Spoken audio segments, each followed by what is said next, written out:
right? Even if I'm in number 30, I'm going to stop and mark. What this does is that it gives you discipline. It kind of like disciplines you so that you don't think you have all the time in the world. So this is a very crucial part of Jamb. Jamb, what kills people in Jamb is not necessarily because they don't know the answer.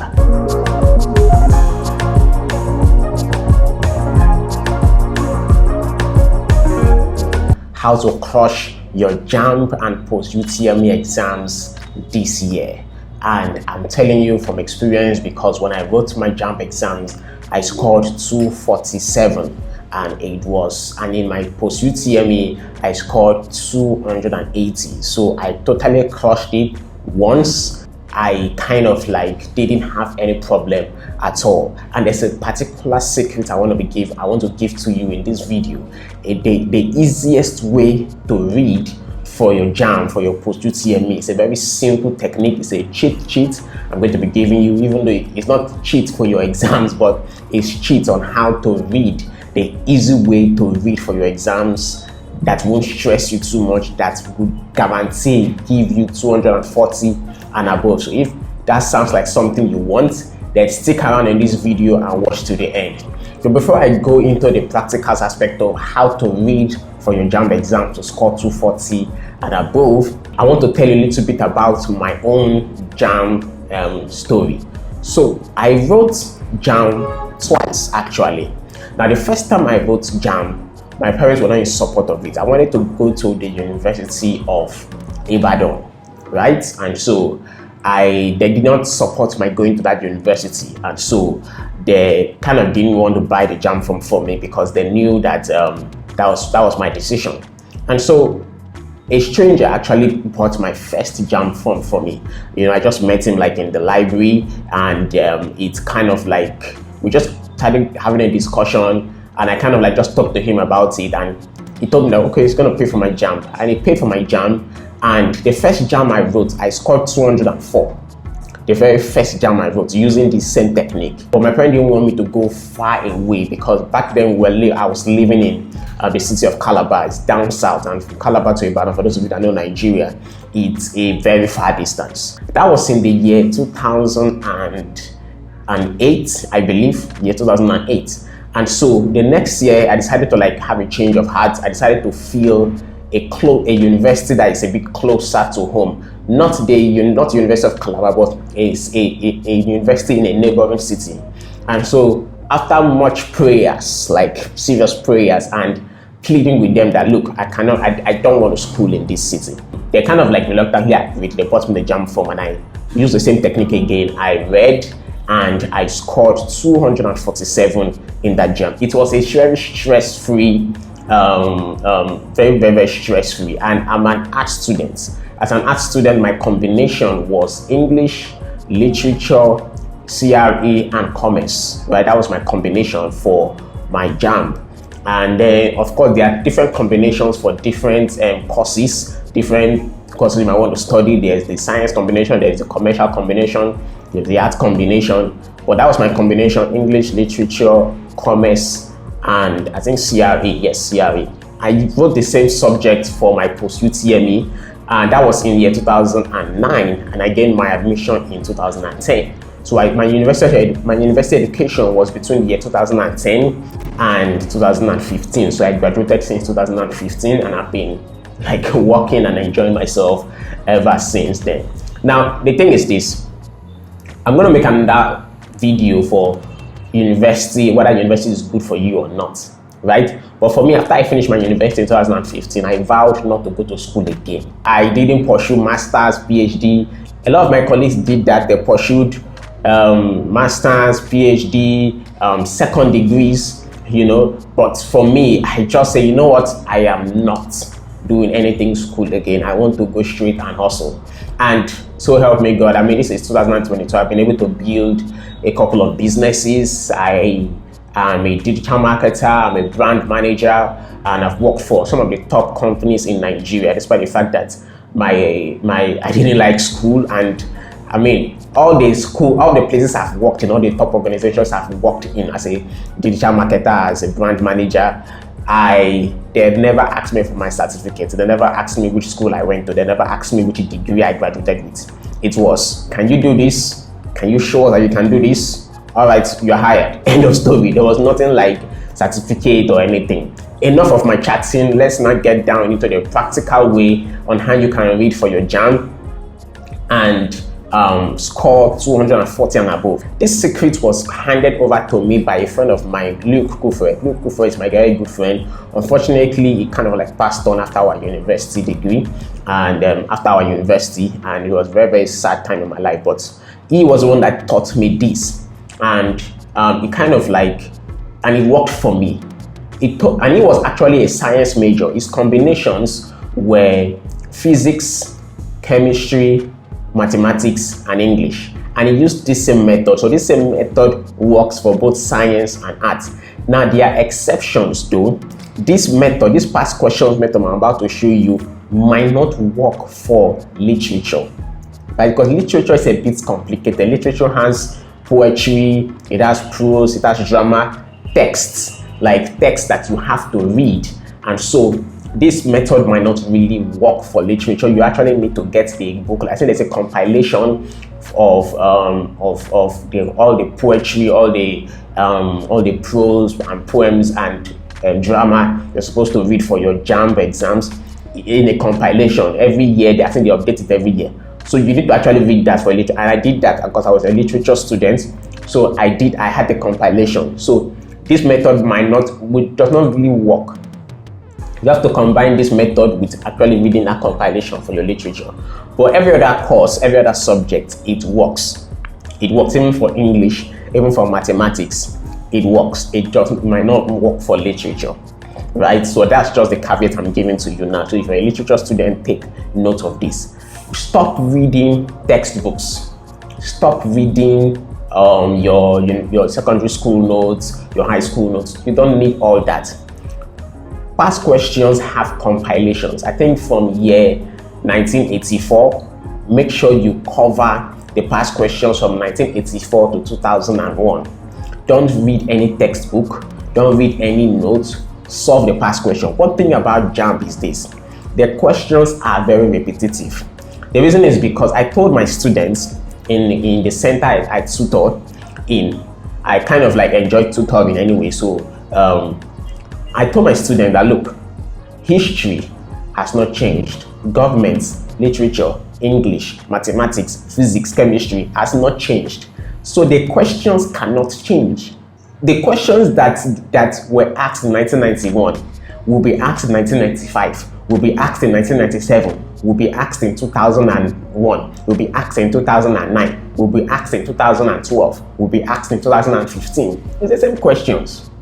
Because physics, chemistry, mathematics, English, those subjects have not changed. So the questions can't change. Trust me, this method works. I can vouch on it. If you do this thing I'm telling you and it does not work, contact me. I would pay for your next JAMB. I can promise you that. It works for both JAMB and post-utme. Back in the day, we used to call it aptitude tests, but it's called the post-utme now. It works. As far as you're in Nigeria, as far as you're writing JAMB and post-utme, this method works. Just read the same thing, because JAMB and post-utme are not too different from each other, right? I scored 247 in JAMB. I read again the same subject, the same past questions booklet, and I scored even 280. If I had voted a third time, I would have scored 320, right? So that's it just. So let's get down to practicals now to show you how I did it and how I advise every of my students to do it.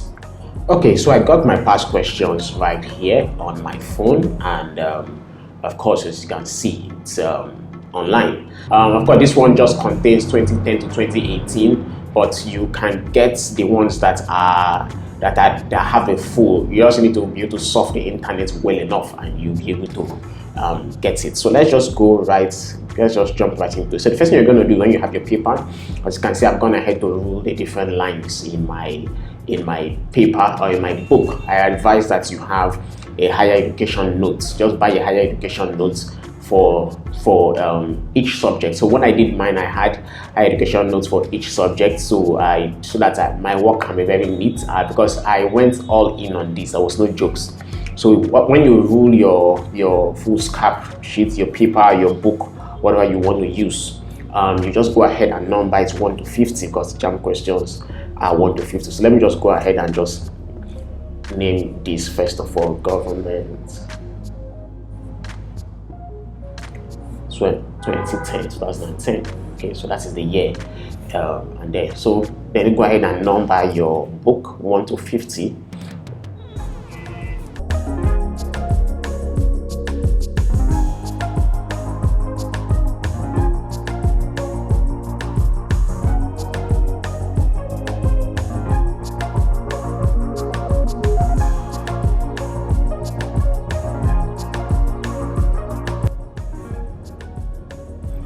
Okay, good. So now that we've numbered our book, and we're going to go ahead and start answering the question. Now, every piece of past question has the answer. So I wanted to just kind of like look at this.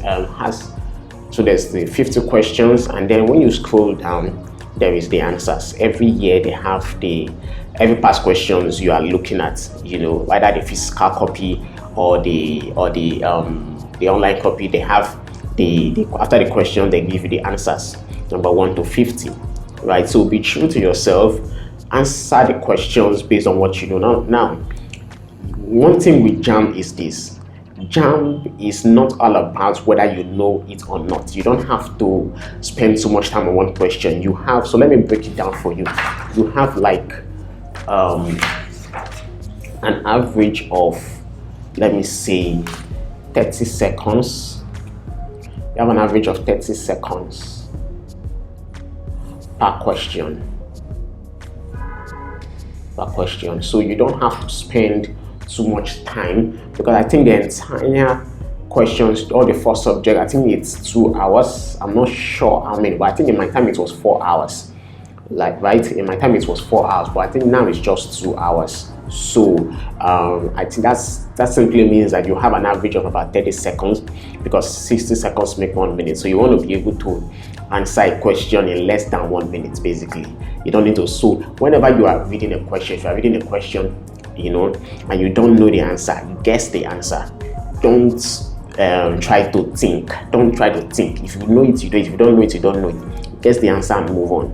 This is for the past questions now, right? The technique, because it's very, very important that you time yourself as well. So you can go ahead now and also set your timer. Let me check my timer.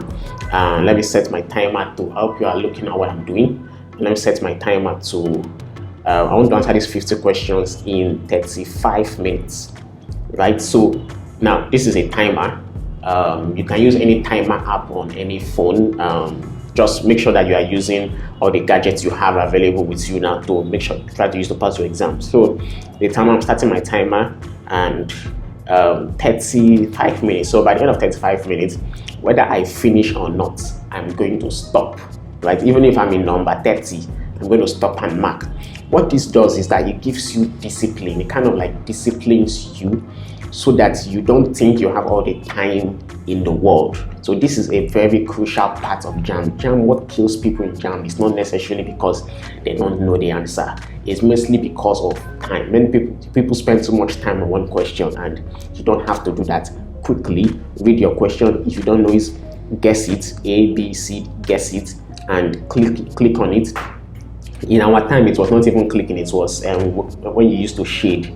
When we used to shade answer, you move, then you shade the next one, then you move and shade the next one with a pencil. But now it's just for you to click on it, and you are done. So now I'm using my 30 minutes now to explain to you. So let me now move ahead to my past questions and go ahead and answer them. So I'm going to start answering these questions. Now let's go back. So I'm going to kind of like fast forward so that you don't have to watch me answer those questions one after the other. That would be a very long, boring video. So let's just go ahead now and answer this question. You are not doing yourself good if you are checking the answers as you are answering them. Answer the question based on your knowledge first, and then I will explain to you after we finish marking what that will do to you. All right, so let me go ahead and answer the questions now, and I'll be back. Okay, good. So right now I've finished answering the question number 1 to 50 of government 2010, and as you can see, fully answered. Yeah, I hope you can see the entire paper right there. All right, so let's go now and mark ourselves. Just follow me here. I'm trying to teach you practically how to do it. All right, let's go ahead with the answers now and mark ourselves. Of course, I'm a veteran, so definitely I will have finished the entire. I know I'm going to score high anyway, because like I've done this many times already. So let's go. Mark yourself as accurately as possible. B, A, 4, A, 5, 6, A, 7, okay, 8, 9, A, 10, A, 11. So I'm going to fast this forward so that it can be a faster process.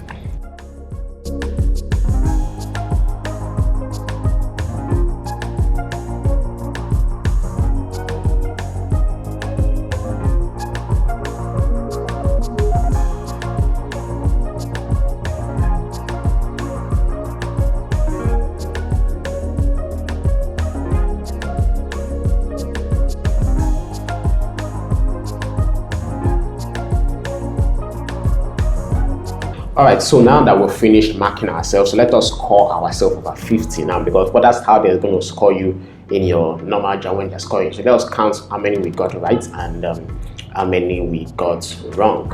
Alright, 1, 2, 3, 4, 5, 6, 7, 8, 9, 10, 11, 12, 13, 14. Oh, made a mistake.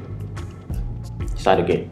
1, 2, 3, 4, 5, 6, 7, 8, 9, 10, 11, 12, 13, 14, 15, 16, 17, 18, 19, 20, 21, 22, 23, 24, 25, 26, 27, 28, 29, 30, 31, 32, 33, 34, 35, 36, 37, 38, 39, 40, 41, 42, 43. So we scored 43 over 50 in 2010.